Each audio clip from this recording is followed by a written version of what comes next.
Shakyamuni Buddha. Good morning. Welcome back. I feel like we haven't had a class in, well, it's been a while. Okay, so on the first day of this semester, like we typically do, we'll just go over those basics. I won't make it too basic since we've been through this a couple of times, but generally just just kind of the basics of how and what to meditate on, and then we'll go through what we'll be learning for the next few months in preparation for our retreat.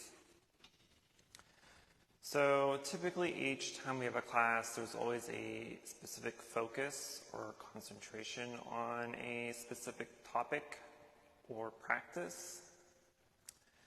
And so usually this time of the year, the second half of the year when we do classes, I typically gear toward the Vipassana side of meditation or the insight meditation side.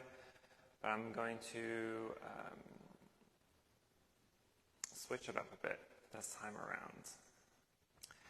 And so we'll focus more on the concentration piece of meditation, the samatha side of meditation, and work our way through the 5 jhana factors.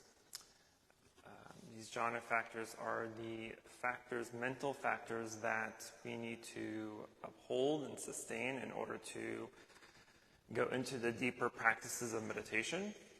And without these 5 faculties attained, then there will be no entrance to jhana, which is the higher form of meditation. So through each class, we'll go through each of the 5 factors, and hopefully, whether you attain all of them or just one of them, I'll call it a success. So, I won't bore everyone with the how to meditate. Everyone's been here a while and knows how to sit. Yes? You all know how to sit? Yes. But generally speaking, if you'd like a refresher, since we're mostly sitting, well, you're mostly sitting the whole time, and for preparation of longer sessions, I've included, or we started putting out the orange cushions, only because it's going to be easier for you to sit longer periods when you are more elevated off the ground, and there's more pressure off of your legs and your knees and your feet.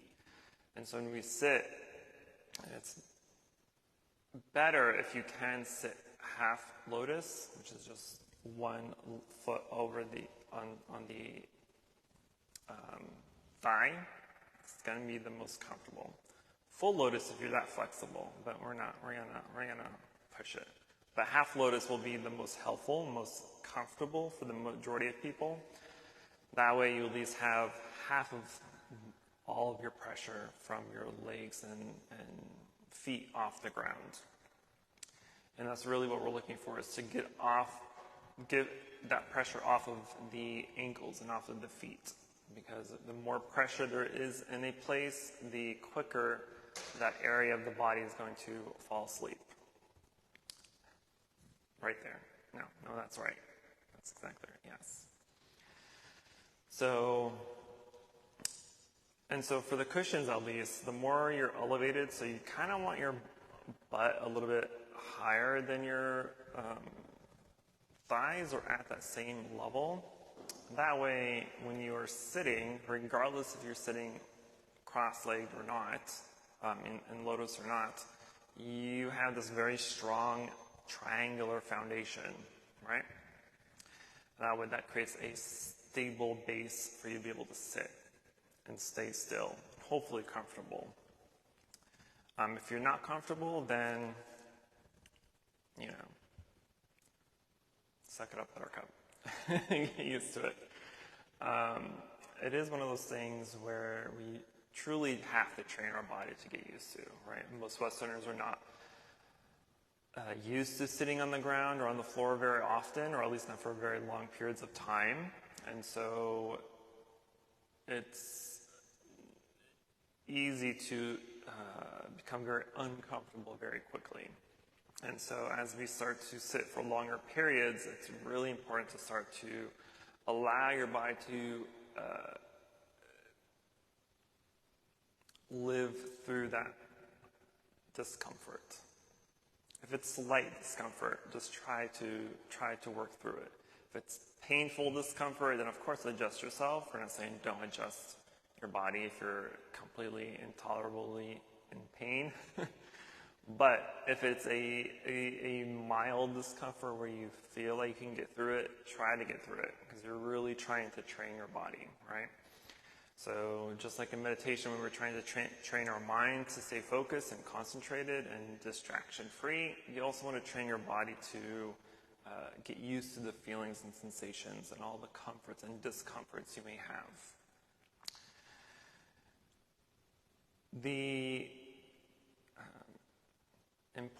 One of the most important parts, at least in posture related, is your actual posture, right, and how we sit. Because there's a direct correlation between mind and body when we're meditating, right? Your mind has to be calm-ish or calm enough for the body to relax, and your body has to be relaxed enough for the mind to be calm. Because if your body is completely discomforted and very much in pain or whatever it may be, then your mind's just racing through that, right? Your mind's thinking about how much pain you are in, how discomforting it is, how you wish you can move or be in a different position. So your mind is completely racing, right? If your body is in discomfort. If your body is comfortable, or you're allowing yourself to work through that slight discomfort, then your mind's going to be slightly at ease. And if your body had no discomfort, then your mind has nothing to complain about, body-wise at least. And so we have to make sure that there's this balance.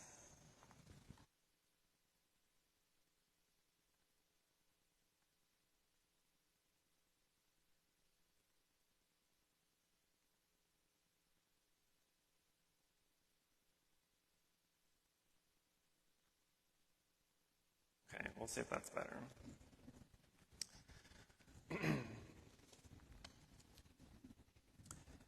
And one exercise I like to, not really an exercise, but an example of how our body will stay put.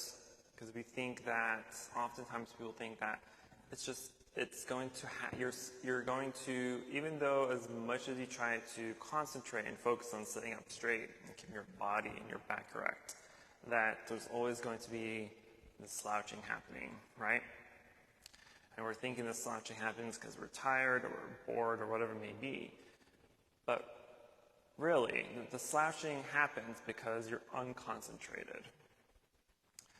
Because the body, especially our muscles, is just like clay. It's like Play-Doh, right?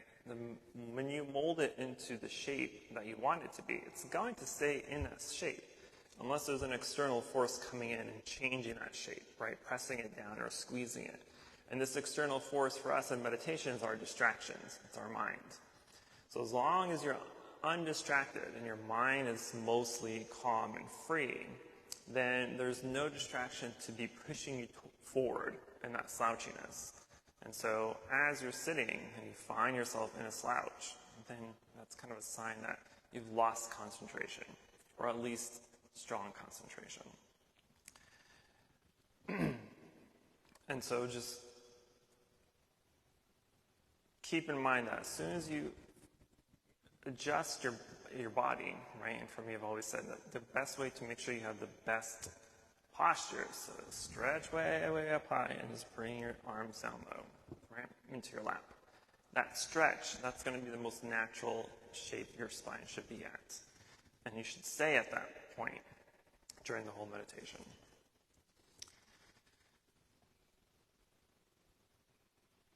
Hands can either be hand in hand, thumb slightly touching, or you can place your hands on your knees, face up or face down.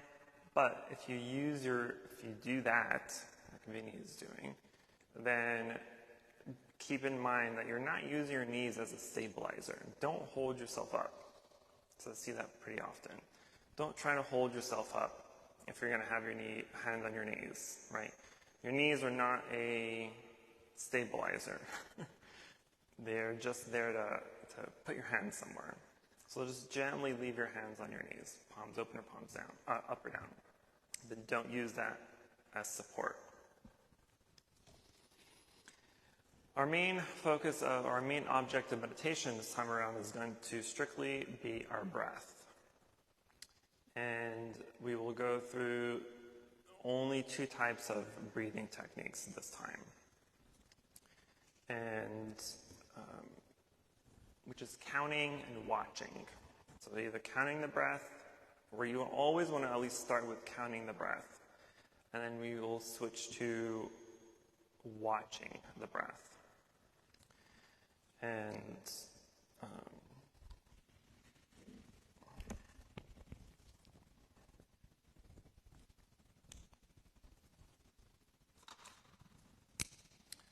so as we mentioned, there's 2 types of meditation. Samatha, which is just concentration or tranquility.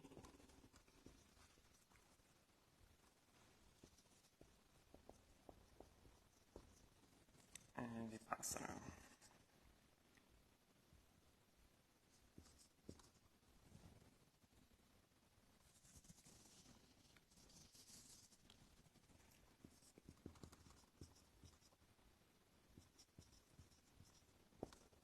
Which is insight.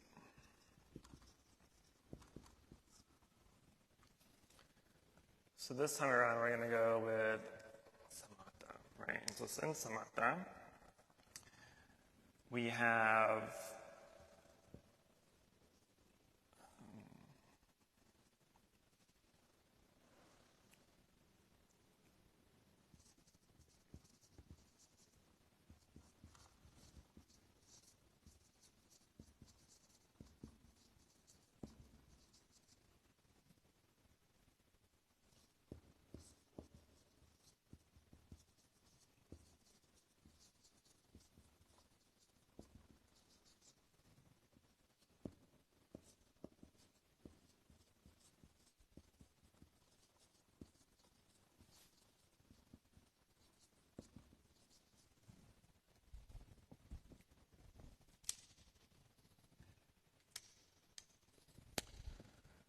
So in samatha, there's 3 kind of levels or steps that we typically go through or have. There's momentary concentration, applied concentration, and absorption. Momentary concentration is just the short, basic meditations that we typically go through. So for the most part, anything under 30 minutes would be considered momentary concentration. So anything like we do at one-on-one class where we only meditate for about 10 minutes, or for meditating before services, 10, 15 minutes, all this would be considered momentary concentration. Because you don't really have enough time to be absorbed into the meditation for it to be fully beneficial in a sense. Applied concentration is essentially going to be our goal. Applied concentration is where we would develop access concentration, or upakara samadhi. Upakara just means access concentration. This is where our concentration is steady and strong enough where it's staying onto the object of meditation for a long period of time with very little distraction. And if and when the distraction arises, it's not going to take over your meditation, right? Absorption meditation is essentially going to the jhanas. And so we'll try to focus on applied concentration, which is just upakara samadhi.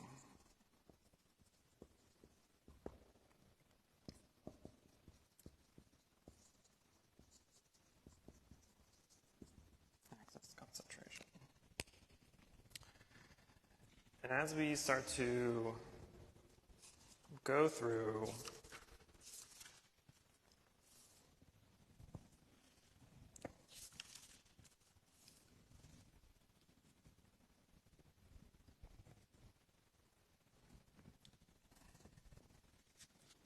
applied concentration is one of the factors. No, this is axis concentration.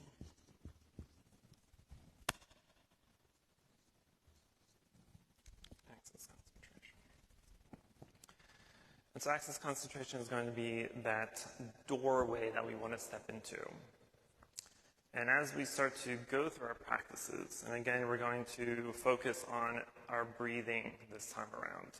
And so what we want to do and what we need to do in order to develop axis concentration is we're going to practice the first four sati, anapanasati, is the mindfulness of breathing. And so ana, like anapana, ana means in breathing, pana means out breathing, and sati just means mindfulness or awareness. So it's the awareness of breathing in and out. And for the absorption to happen, the Buddha gave us 40 different meditations for anapanasati, for samadhi, but we're only going to focus on one of them, which is anapanasati. In anapanasati, as we start to watch our breathing or counting our breath, we're going to focus on the anapana spot, which is essentially the area between your upper lip and your nostrils. And this little space, this is called the anapana spot. And so as we're breathing, we're being watchful, we're being mindful of the air as we breathe, and paying attention to those spots. Now, we're not necessarily watching the breath going in and out, like we may typically do in different exercises. You're simply just feeling the sensation of the breath or the air as it's in this area, right? Because as we go through the first four exercises in the anapanasati, the first exercise is breathing in, I know that I'm breathing in. Breathing out, I know that I'm breathing out, right? Breathing in a short breath, I know I'm breathing in a short breath. Breathing out a short, in a long breath, I know I'm breathing out a long breath. Breathing in, I know that I'm breathing in. Breathing out, I know I'm breathing out. Breathing in a short breath, I know that I'm breathing in a short breath. Breathing out a short breath, I know that I'm breathing out a short breath. Breathing in a long breath, I know that I'm breathing in a long breath. Breathing out a long breath, I know that I'm breathing out a long breath. So it's telling you just to watch the sensation, the feeling of the air, right? It's not telling you to follow the breath as it goes in the body, goes out the body, like we would do in different practices, but instead you're wholeheartedly focusing this one little spot and the stuff that's happening in this little spot, right? So you're focusing on the air and the breath, how it feels, if it's long or short, is it smooth or coarse, right? You're just really just paying full attention to the spot. That's called the anapana spot.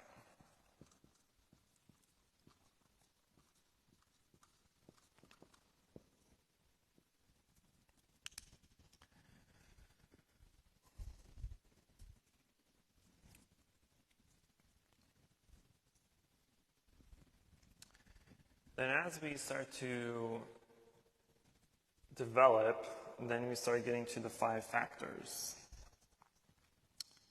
which is sustain or what's it called? I already forgot it. Applied. Oops. Sorry, there's so many lists in my head.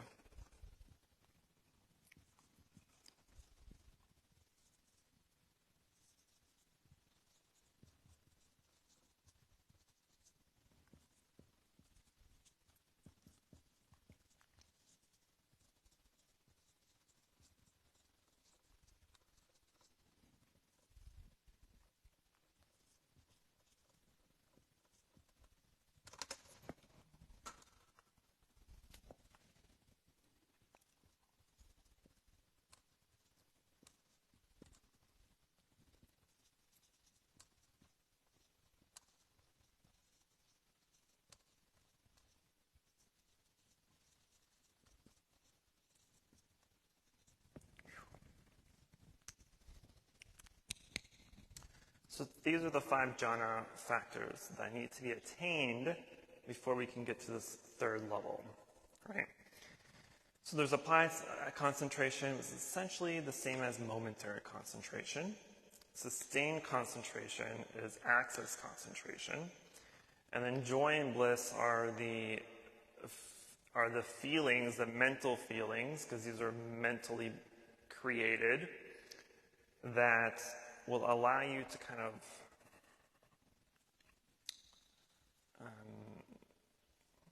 just be calm and blissful enough where distractions will no longer not arise, but they'll simply just be kind of like shadows in the background. So they do nothing to you. You see them for like a fraction of a second, they go away. You don't even have a chance or the time to even label them, right? Because typically, as we say in meditation, a distraction arises or something happens, a sound happens or whatever it may be, we make that label, right? We go back to our object of meditation. But as soon as we reach the joy and the bliss state, that those distractions come and go so quickly that there's not even time to label them. And once that kind of hump disappears, we get to one pointless concentration, or true samadhi, right? And that's finally reaching first jhana. Because once you get to the first jhana, there's 4 jhana levels. In the first jhana level, you have to have all 5. All 5 will be qualified to say that you've reached first jhana.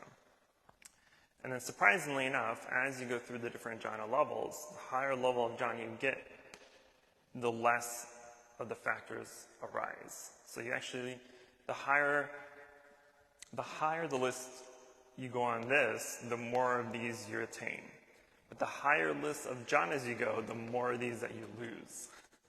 So at the end of the jhana, for jhana 4, you're only left with one pointless concentration. There's no longer any feelings of, any sense feelings. Has anyone ever been in one of those water tanks with salt water where you like float in them? What's it called? Sensory deprivation tanks. So if you've ever been in a sensory deprivation tank and you're kind of just sitting there, that's really what first jhana feels like. Your senses are gone. You feel like you're floating, right? Which is why there's stories in the sutras where monks, when they're meditating, they seem like they're levitating. It's because that's what you feel like when you're in first jhana or in jhana. And so if you've ever been in a sense deprivation tank, that's exactly what it feels like. You lose your senses. People can be yelling right next to your ear and you wouldn't notice it. A word be going outside and you wouldn't notice it, right? There'd be a fire right underneath of you and you wouldn't notice it. So your senses are essentially gone. Now, this doesn't mean that you're not aware of what's happening. You are aware of what's happening, but you're not allowing it kind of inside, right? Imagine your mind has a door, and you can hear the struggle, and you can hear the drama and the neighbors outside, but you're not paying attention to it. You're not going and seeing what's happening. You're not opening the door and peeking outside and see what the drama is and trying to, catch all the chisme. You're just there doing your thing.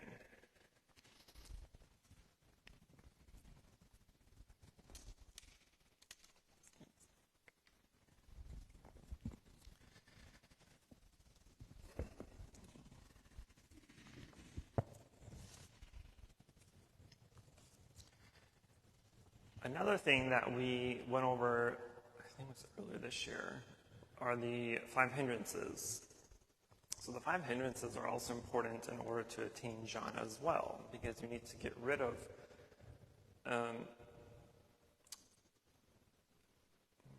not totally get rid of, you don't have to completely eradicate the hindrances to attain access or absorption concentration, but they need to be pacified enough where they are no longer a struggle or no longer truly hindrances while in meditation, right?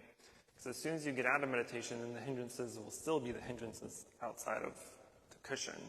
But as you're meditating, the hindrances will be suppressed enough where you can achieve access concentration and get through factors or receive the factors. So if you haven't been through our hindrances classes, then I would suggest going back and watching them or just reading on the 5 hindrances. Because even the factors are also, the factors can also be antidotes to the hindrances. And so applied attention will calm the sense desire, which is the first hindrance. Sustained attention will pacify ill will. Joy will vanquish sloth and torpor. Bliss will eliminate restlessness. And then one-pointedness will overcome doubt. So as you start to get to these levels, and I would assume for most of us here that's been here for a while, we've hopefully we're at least at the second jhana factor. Because applied concentration, again, is just, actually it's attention, not concentration, vitaka. Because we've all been through this kind of short-term meditation, that we're already used to it. We're already used to what our body will feel like, what discomforts us, how long we can sit before we get too uncomfortable, how our distractions arise, or how they are able to manipulate our concentration or our focus. And so since we've gone through that, hopefully we're at that sustained attention piece. And the sustained attention is where you're able to sit for a longer period of time. You're able to label anything that arises in a timely manner and correctly, going back to your object of meditation as soon as you made that label. Basically, when you're getting pretty okay or pretty good at meditation, right? We're not a Zen master yet, but you're good enough to know how and what to do, essentially. And then as we get better and better, then we'll go through or get through the different factors. And again, we'll spend the remaining of our classes going through each one individually and going through the hindrances as well, or the hindrance associated with each of the factor. But that also gives everyone homework, because that means that in order to attain this axis concentration or anything above, that we need to ensure that we're practicing more and longer. So just be sure that you have a specific time or schedule to meditate every day. Because again, this isn't going to come so easily, right? Just because we've sat and meditated for every week for classes or services doesn't mean anything's ever going to rise. You can be meditating for 10, 20, 30 years. If you're only meditating once every once in a while, or once a week, right, or once every other day, it's not. You're going to get as much out of it as much as you put into it, right? And so I highly encourage everyone to at least set aside at least an hour a day. And you can break it up into 30-minute sessions or 45-minute sessions. But a disciplined practice is going to be necessary in order to achieve any high level of meditation, or just a good meditation session or good meditation practice is going to require practice and development. Got it? Okay. So that's the basics. That's what's going to happen this time around. This we'll be learning. Some of it will be a little, I don't want to say difficult, but it'll be a good challenge. And trust me when I say that once you do succeed and you've attained at least an axis concentration piece, you'll be very satisfied with yourself, and you'll be satisfied with the mental state that you're in. and you'll notice. And we've gone through, I think everyone in their lifetime in one way or another have, in a way, reached axis concentration. Because axis concentration is what? Upakkara Samadhi. Axis concentration is really just having a one-pointedness concentration on an item or an object with no to very little distraction and not allowing it to take over the session. For instance, when you're cooking, we're very concentrated on what we're cooking, right? Kids or your spouse can in the background talking or yelling, but you're completely ignoring it, right? You don't even realize or recognize what's happening because you're so focused on the cooking, right? And that way, and then when someone comes and kind of like nudges you and you kind of like get startled and you're like, what's going on? That little session was axis concentration, technically. So if you're ever doing something with total focus and concentration and someone kind of taps you or nubs you or calls you out and you get startled, it's kind of like what axis concentration is going to feel like.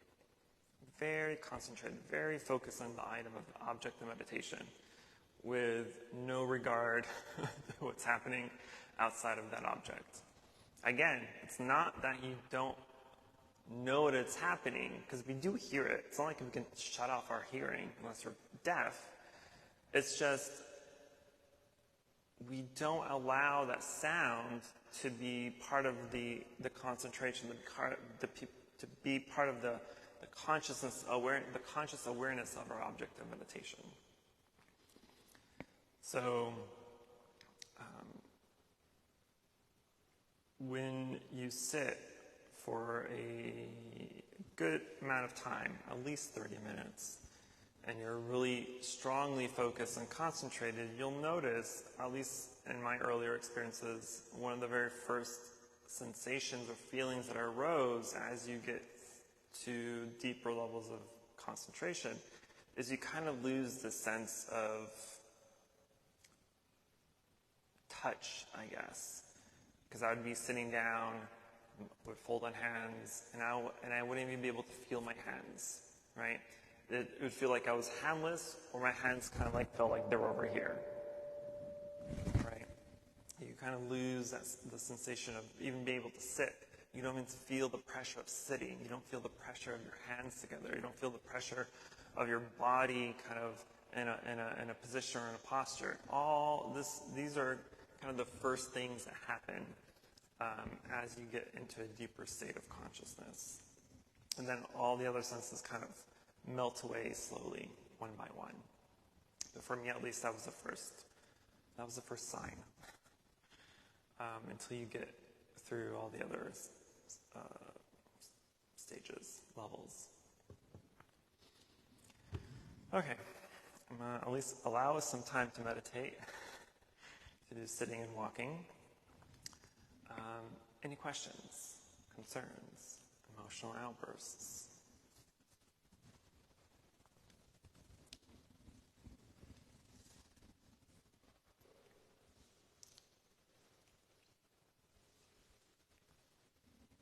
Okay, well, there's no questions, then we will sit for our session, sitting.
I'll rise for our walking meditation.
That's 5 minutes Quang tree time, which is like 15. So. One thing I forgot to mention earlier, when we are, as I mentioned, we're going to be using our breath as our main object of meditation. Two techniques we'll be using is counting and following. So when we're counting the breath,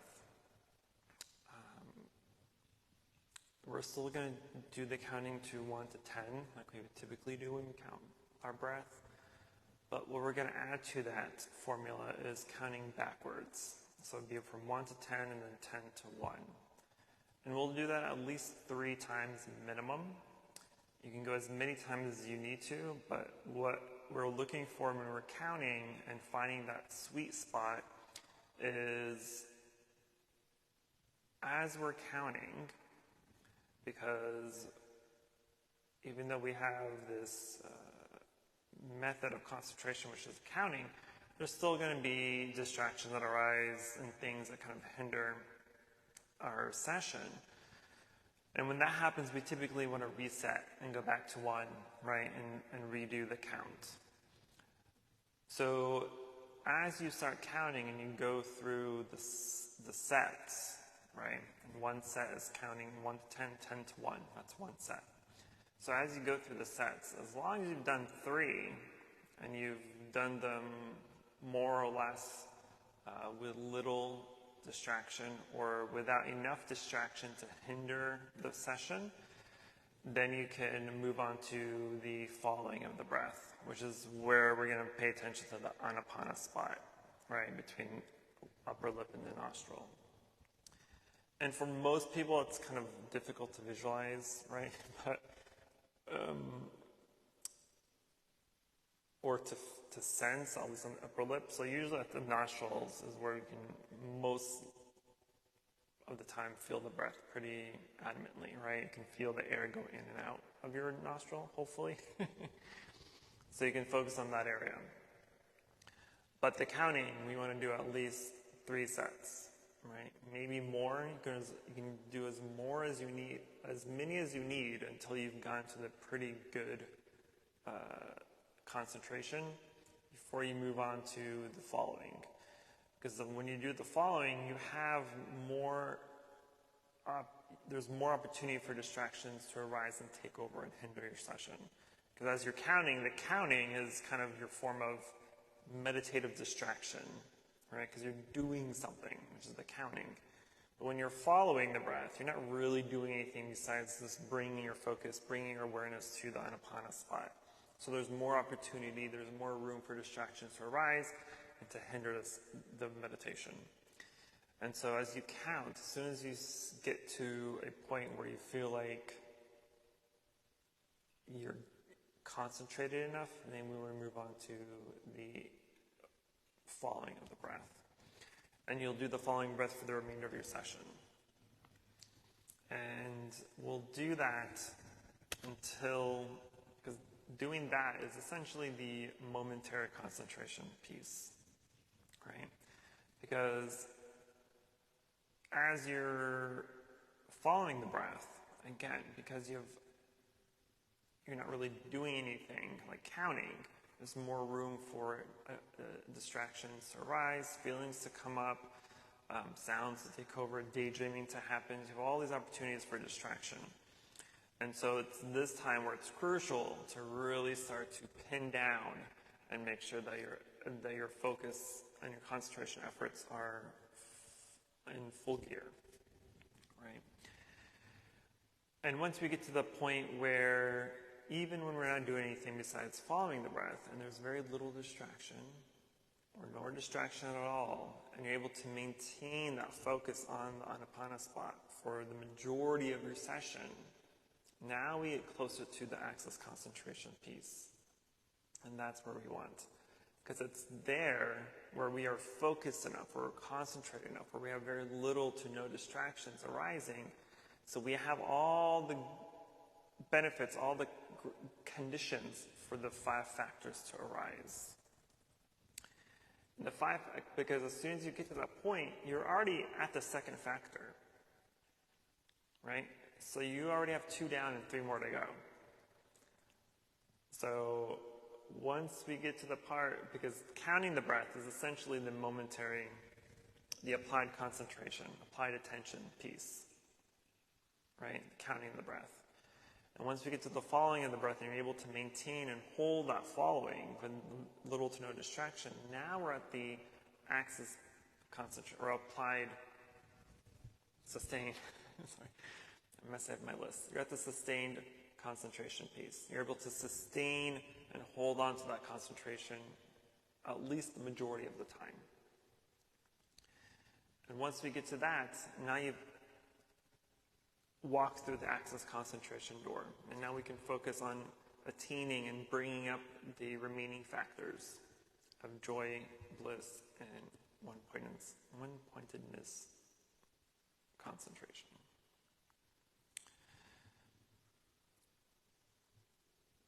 Okay, stop there.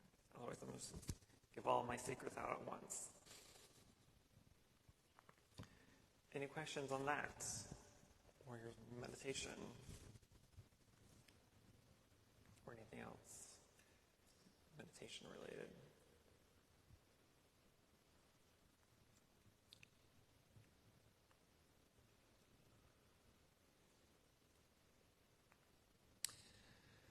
Well, this is probably the most challenging semester of classes that we've done the past few years, 5 years now.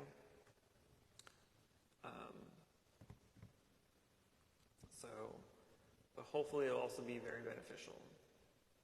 But again, I highly, highly recommend to either go back and either rewatch or reread or do what you need to do on the 5 hindrances. So 5 hindrances are the only major obstacles that we will face during our meditation, especially when we're trying to learn to sit for longer periods of time. Because once you get to axis concentration, again, this is where even your body is very in a comfortable, semi-blissful state, right? That you are undisturbed by any of the pains or aches or discomforts your body is bringing up. You are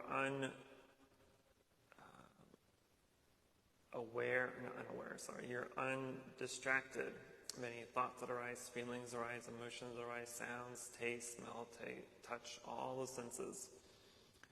And so it's that axis concentration where you'll be able to sit for a much longer period of time in your session. So hopefully as we start to practice and you get to that point, you'll notice that sitting for the 20, 30 minutes was nothing. It's like a couple of breaths and you're like, oh wait, time, it's already done. As we advance, you'll hopefully get to the point where an hour or two seems like nothing too. Seems impossible for a lot of people. Like, sitting an hour, that's crazy. Sitting 2 hours is even crazier. We'll try sitting 3.5 hours. But we'll get to there. But again, you need to have a very disciplined practice. You need to give yourself time and patience and even compassion toward yourself, because these are not easy practices. It's not going to be easy for a lot of people, but it's something that is able to be learned, right? Same way we can all learn to go to the gym and work out and become bodybuilders, right? That's something that's very doable for 99% of people. But we don't because we're lazy or we just don't have time or the effort or the motivation to do so. Likewise, we can all be Zen masters if we applied patience, we applied effort and diligence. So without that preliminary practice, without that preliminary efforts that you put into the practice, then we can never achieve these. And these are beautiful states that we can be in, very blissful states we can be in. And it's in these states, at least in axis concentration, where we can truly analyze and even overcome a lot of our obstacles in life. It's the state of mind where you're able to contemplate, right? You can apply, it's also where we would want to apply vipassana, insight meditations. It's in the access concentration piece. And so for a lot of people, access concentration is usually at a stopping point. Depending on your goals, depending on your determination, at least in my experience of people coming to me or teaching people, access concentration is where it's okay for them to stop. There's no reason for them to go any further than that. And even in some Buddhist traditions, in their meditation practice, access concentration is as high as they need to go. They don't even need to access jhana or absorption concentration, right? Because the majority of, especially like in the Theravada traditions and some Zen traditions, vipassana is the main method of meditation. Samatha is just used for concentration, right? It just allows you to learn how to be focused and concentrated. But there's no knowledge, there's no wisdom gained within samatha. Wisdom and knowledge is gained through the contemplation piece. And so that is, for a lot of traditions, more important. But in vipassana, there's no jhana absorptions. There's no entering the jhanas. There's no mastering the jhanas. Jhanas is specifically more only geared toward the samatha.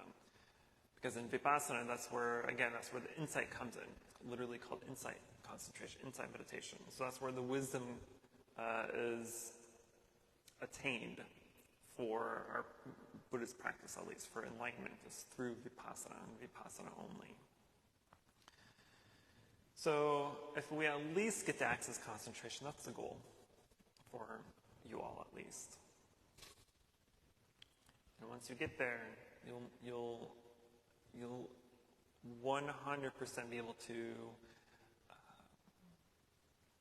see the difference in how you meditate and even how you act and react to situations.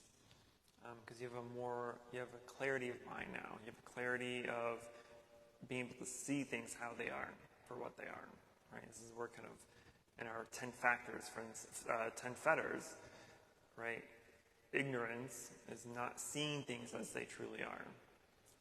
But when we're meditative enough and we're able to pull away all the storytelling that we give to things, right? The false storytelling that we make up things. The door opens, we make up a story for it. There's a car crash, we make up who's involved and who's responsible. All that is torn away. All that is stripped away. There's no creating something out of nothing. And so when there's no creating something out of nothing, then we're able to see things more clearly for what they are. And so that helps us in our everyday life to not react in an unwholesome or negative way. Okay, I'm stop talking now. So our next class will start officially on the first Jhana factor, applied attention, and work our way down. Hopefully by the time of our retreat in December, you'll have access to our access concentration. Hopefully. Okay. Namo Shakyamuni Buddha.